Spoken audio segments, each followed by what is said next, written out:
Hello Yu-Gi-Oh! Underground. It is me out here coming at you with a deck list that you specifically asked for, and that is a Yu-Gi-Oh! Underground update to Lightsworn Chaos Dragons.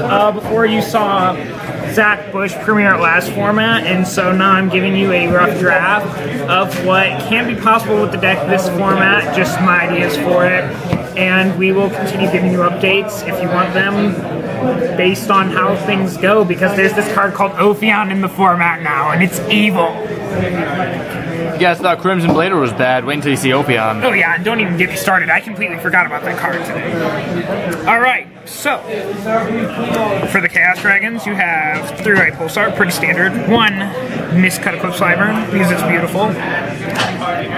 3 Dark Flare, because Chaos Sorcerer went to 1, and so you want to have those big monster drops. Also, he is a dragon, which is important for your Red Eyes drops.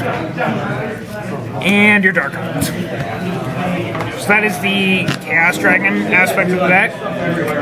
For Lightsworns, because of this Lightsworn... Oh, I messed up. These two are generic Chaos monsters too. Chaos Sorcerer, BLS, they're good. Yay. Still hate you, BLS. Still hate you. Alright, for the Lightsworn part of the deck, we have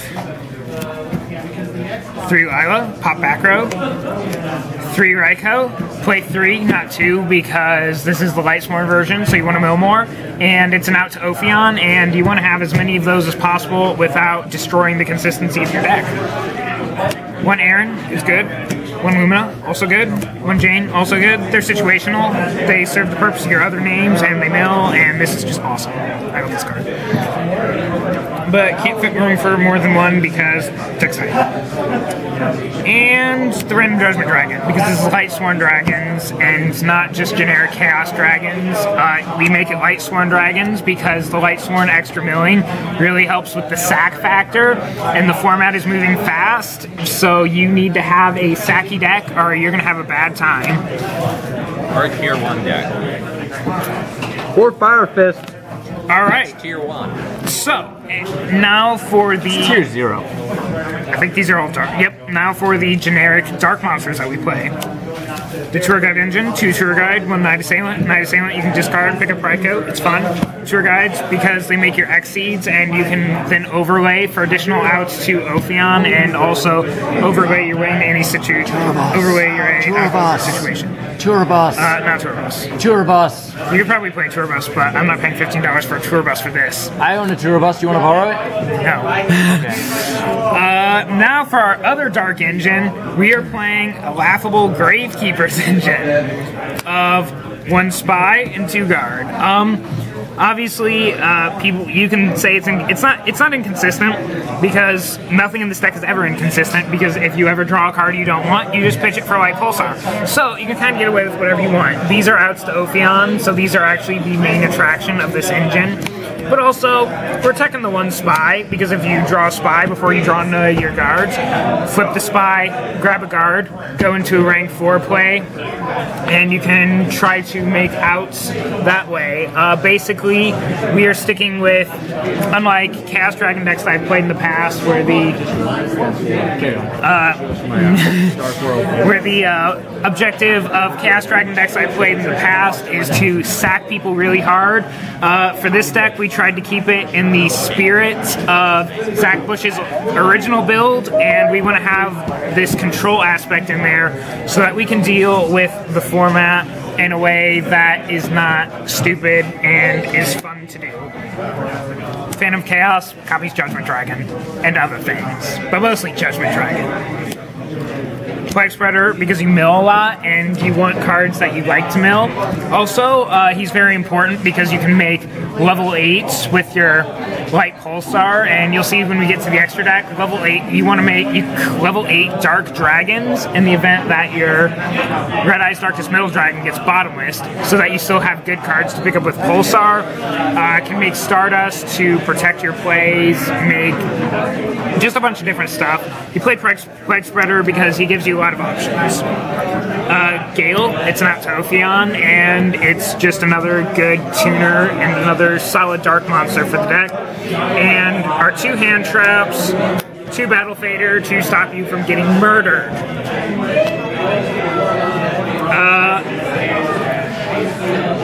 Now for the monsters that aren't light or dark, card trippers. And for the spells, we have Monster Born, Charge the Light Brigade, 3 Solar Recharge because you're playing the additional Lightsworn, so you want the extra draw power. Charge is broken. If you open it, you win. Monster Born is broken. Heavy Storm is also broken. No Dark Hole. The reason we're not playing Dark Hole, I will link you to the article, but it is a thing that Tipo Pro of the Yu-Gi-Oh! Underground has been kind of talking to us about, and we've been debating it around, but I've come over to the light side, I guess it would be, and I personally believe that Dark Hole is not that great this format because all the decks that you want to beat, aka Prophecy, Evil Swarm, they all have their own exclusive Forbidden Lands, and that's not fun, especially because the Evil Swarm monster protects all of them! All of them! So yeah, that is why we don't play Dark Hole. Extra deck. Your rank 3s for Tour Guide. Rank 4s, help against the Mermail matchup. Gaga Cowboy's good. There's an Ophion out, so that if your spy gets off and for some reason they didn't run it over because they didn't attack it with Ophion, you can make that and beat Ophion with it. Queen Dragon helps you spam more. And now for the Synchros. Arcanite Magician, this would be a Black Rose Dragon. It doesn't really matter, you don't go in either of them. But it's just there because you can sync Lila into Gale and make it. This is also here for anything you want to sync Gale into because it's a good boss monster. Stardust, because you can use Pledge Spreader to protect your investment on the field. Scrap Dragon to blow stuff up. Dark End Dragon to blow stuff up. Also, level 8 Dragon. That's dark, very important because Red Eye's Darkness Petal Dragon is particularly susceptible to Bottomless due to the elimination of multiple Red Eye's Darkness Petal Dragons. This guy can become really important because you'll sync 8 and then use him, drop his attack, kill stuff, use his big attack, kill stuff, and then when he's out and they run him over, just pitch 2 for Light Pulsar and he comes right back at full power. Another good level 8 Dark Dragon is Void Ogre Dragon because you can use Light Pulsar to empty your hand, use Pledge Spreader to stack any spare cards on the top of your hand, on the top of your deck, and if you know that the card you're drawing is going to be one you can get out of your hand, you can get Void Ogre Dragon for a good 2 or 3 turns with his effect fully online, negating spells and traps, attacking over stuff, and if they do kill him, then of course you have the Light Pulsar, just bleep, bleep, bleep, bring him back, resume beating down people. And so that is the extra deck. It's subject to change. I made this deck this week, so it's kind of a rough draft. And we'll be working with it. Side deck. Grand Mole. Ophion out to everything that you don't want to have to deal with this format. So Grand Mole. 3 MST, you either main them or side them. 3 Royal Decree, because if your opponent says 5, you're going to have a bad time. But if you flip Royal Decree, it just gets, it's a good time. Good time for you. 2 Dust Tornado, more back row elimination. 3 Compulse for anything that plays Shockmaster, because you can't have them going around calling monster effects. That wouldn't be fun. And finally, 3 DD Warrior Ladies, because Safe Zone cannot save you from DD Warrior Lady. Nothing really saves you from DD Warrior Lady. It's a 1 card out to Ophion, it's a 1 card out to anything Dino Rabbit related. It's basically a Chaos version of Snowman Eater, so if you want to side it against heroes to out their Shinings, out anything that makes a card that's bigger than you. Also, it's a light, so you don't have to cry every time you mill it, and you can pitch it for a Light Pulsar, and it's good.